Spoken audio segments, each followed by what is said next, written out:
एका ताईंनी ना मला पॅनकेकची रेसिपी विचारली होती. खरं तर ती चपातीसारखीच दिसत होती, पण टेस्टला एकदम छान झालेली आणि हेल्दीसुद्धा आहे. काही नाही, एकदम सोपी रेसिपी आहे. गव्हाचं पीठ घ्यायचं, त्याच्यामध्ये साखर किंवा गूळ घालायचं, तुम्हाला जितकं गूळ हवं तेवढं.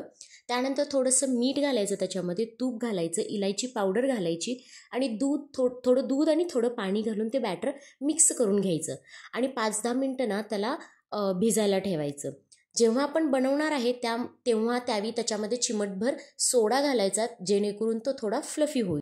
पॅनला थोडंसं तूप लावायचं आणि ते बॅटर त्याच्यामध्ये घालून थोड्या वेळानंतर ना त्याला तूप लावून व्यवस्थित भाजून घ्यायचं आणि तयार आहेत आपले मस्त असे फ्लफी पॅनकेक्स. आणि आज पण ना मी एक नवीन डिश ट्राय केलेली, ती म्हणजे रागी मुद्दे. लाईफमध्ये फर्स्ट टाईम ही बनवत होते, म्हणजे एकदा मी खाल्लेली, त्याची टेस्ट मला खूप आवडली होती आणि 2-3दा ना मला रीलमध्ये पण स्क्रोल करताना ती रेसिपी आलेली, म्हणून म्हटलं आज ट्राय करून बघूया, कारण ही खूप हेल्दी डिश आहे. आणि ट्राय तर खूप भारी झालेला, खूप मस्त टेस्ट झालेली. पण ह्याच्यासोबत जो मी टोमॅटोचा रस्सा बनवलेला ना डाळ घालून, तो तर एकदम भारी झालेला. चला भेटूयात नेक्स्ट ब्लॉगमध्ये. बाय.